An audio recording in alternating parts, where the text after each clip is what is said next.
Welcome to an episode of InRange. You know what I have here? The video that everyone else has already done. The Daniel Defense Hudson H9. The new one, right? So first we got to do the thing. Is it clear? It's clear, right? It is clear. Okay, it's clear. So, this is the brand new redesigned H9 from Daniel Defense. They essentially purchased the intellectual property. That's our understanding. Yeah, yes. that's my understanding. Of course, InRange, if you've been watching the channel for years, was really involved in the original H9, as was KE Arms. Yep. You did a lot of stuff regarding the... KE Arms built the slides and the aluminum frames for the original H9s. So when they first came out with the Hudson H9, it was a steel, all steel gun with this really long or low recoil spring assembly that lowered the bore offset so that when it was supposedly had a higher grip, which reduced the recoil, right? That was the theory. It did feel different, and back then we did like the gun. And the reason we liked the gun was, quite honestly, it felt good, it did have a nice trigger, it felt like a 1911 that shot 9mm, and it brought something to the table that wasn't just another Glock. There were deficiencies. It was not ready for red dots. Nope. Some of the oddities of the manufacturing made it difficult, like to use a light. It was weird. The sights had this weird combat sight hold, which I don't care for, where you have to hold 12 o'clock on everything. Yep. And since you couldn't put a red dot on it, you couldn't really mitigate it.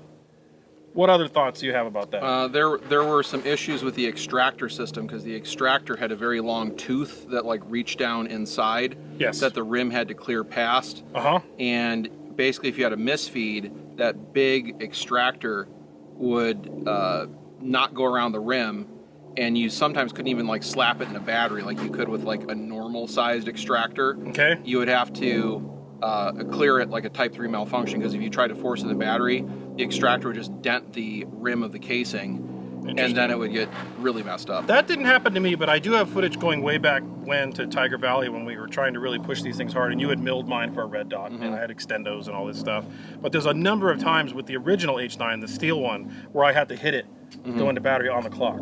Now I heard, and this never happened to me, but I heard that eventually you break the extractor.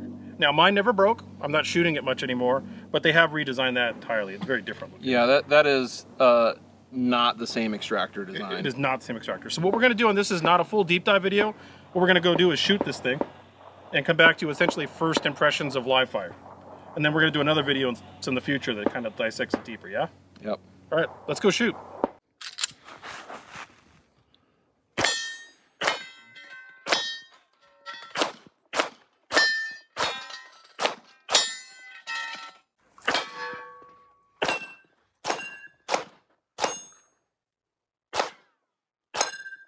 I am having to hold the front sight at the top of the plate. So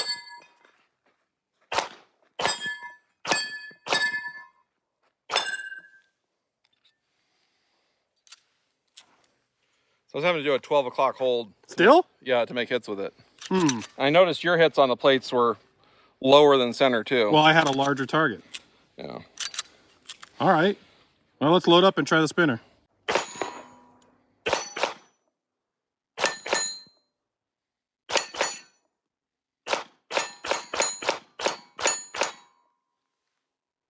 There it goes. All right. Still holding the sights at 12 o'clock to hit center of the plates for me. That was really a big problem with the original H9. I don't know if I noticed right now. Let me shoot at one of the bigger plates and just see where it hits. Yeah. Actually, I'm going to shoot at one of the green things, and we'll see where it goes. Yep. So what I'm going to do is I'm going to shoot dead for the middle of that just green plate.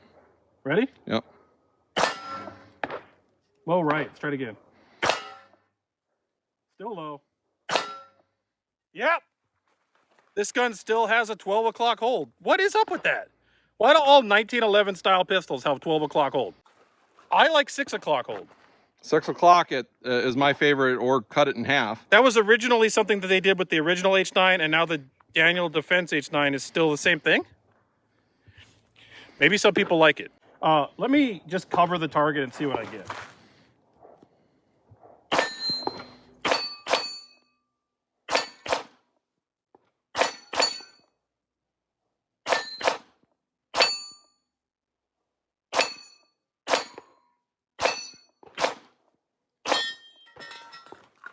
12 o'clock hold. If you completely cover the target, obliterate it with the sights, and therefore are getting less input back from what's going on, you get the hit.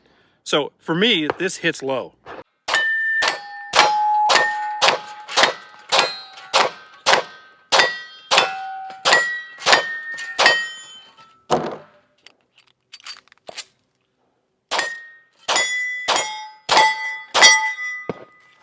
It's hard to remember that 12 o'clock hold. I'm not used to that. Counterintuitive. It's just counterintuitive. It's not what I'm used to.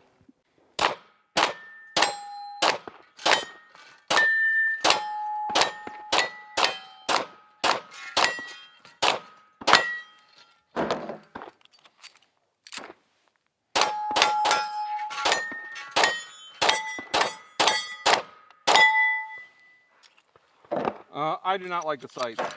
That'd be the first thing I replace if this was mine. Fiber optic front's too fat for what it is.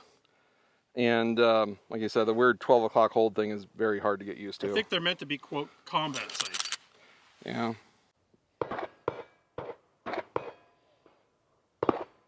I got better with this gun when I let the fiber optic dot float above the rear sight. All right, I'm gonna try that.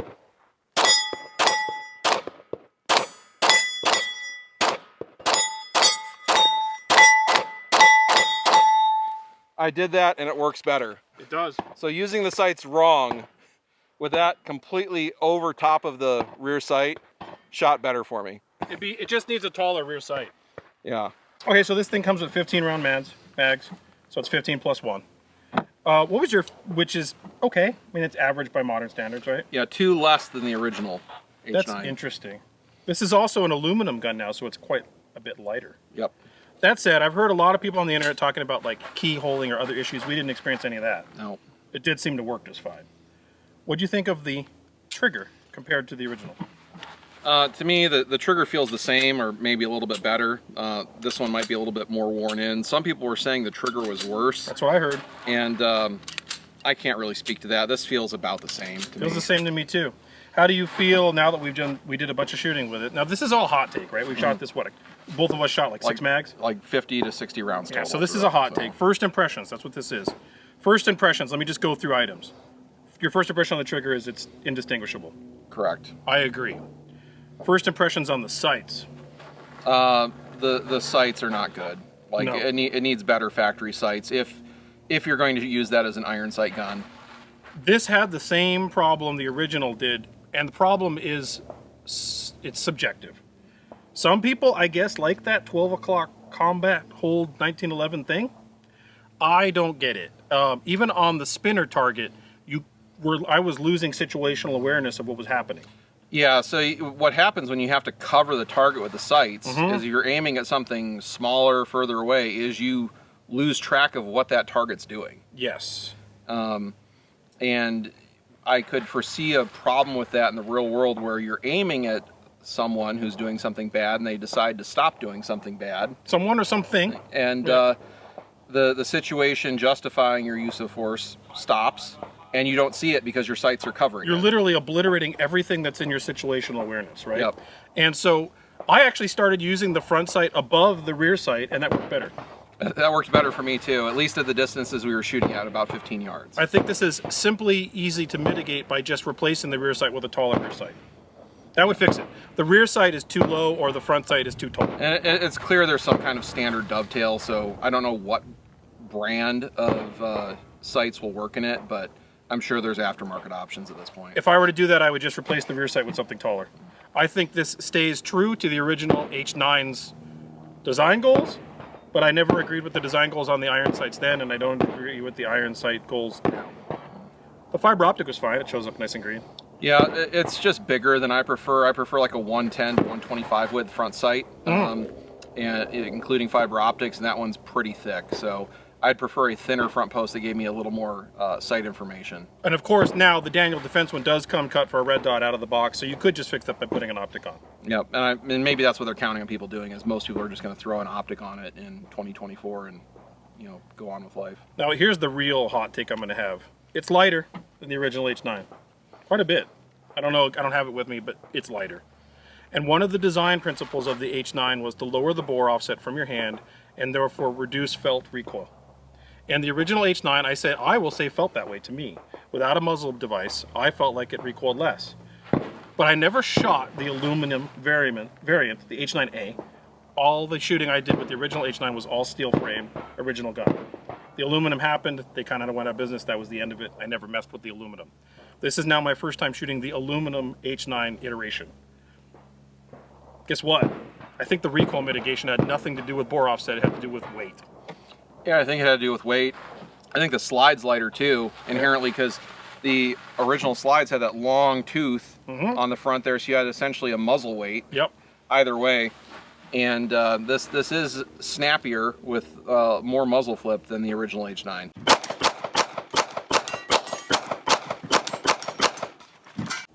In fact, we didn't get this on camera, but we, after this, shot just a regular Beretta 92, and it was far less recoil, felt recoil with the Beretta 92 than with this Daniel Defense H9A. Yep. So I'm going to go ahead and go on the record at this point that the recoil mitigation of the original was the weight of the gun. Otherwise, the ergonomics are the same. It does feel the same in the hand. It's nice and slim. It does have that 1911 slim grip. Yep. I don't know what to say. Thoughts?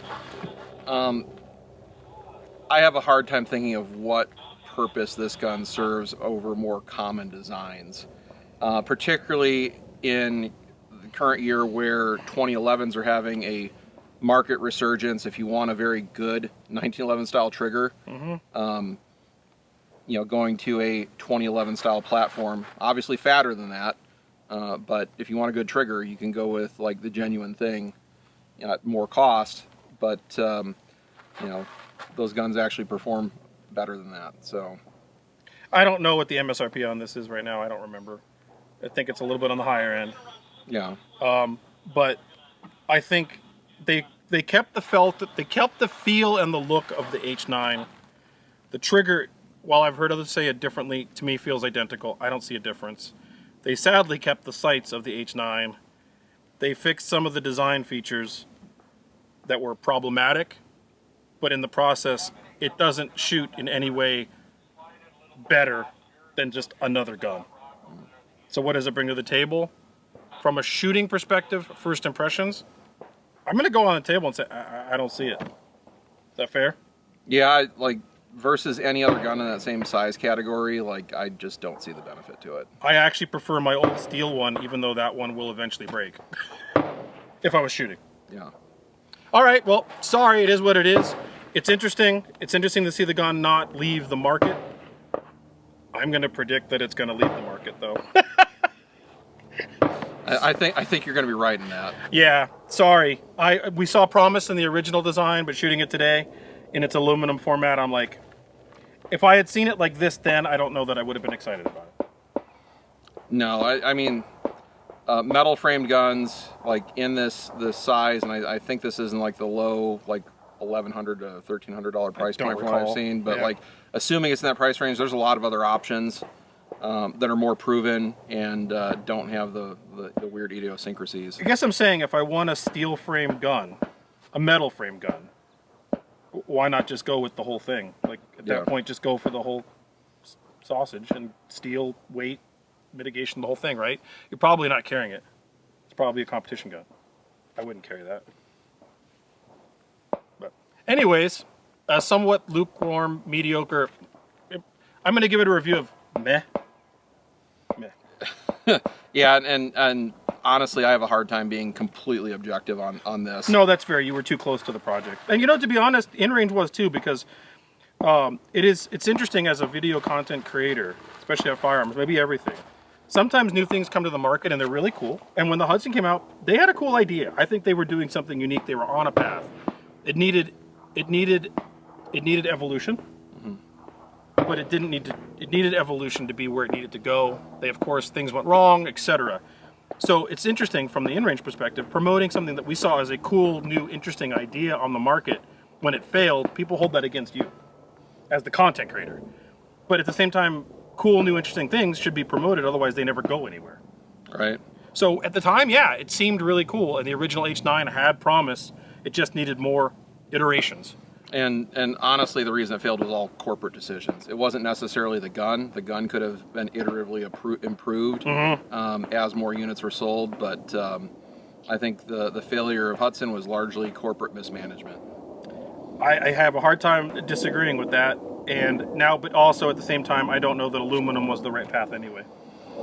No, I think they're trying to make this work because it is something different, and no one wants to do another also striker-fired polymer 9mm. Somebody does, because they're making them every year. But I think that's what they're going with by having this come out on the market. Just being different. Is just being different, and for some people, they will buy it simply because it's different. Fair enough. And if you do, we hope you enjoy it. We didn't have any malfunctions or anything with it, at least not this sample of shooting 120 rounds. Hopefully that stays the case for you. This was loaned to me by a really good friend, so I could do this review, and I appreciate you. Other than that, again, not negative, not positive, I'm just meh. Anyways, thank you guys for supporting the channel. Ammunition, the time to do this, patreon.com/InRangeTV. Hope you appreciate this real honest approach to the topics. We'll see you for the next one.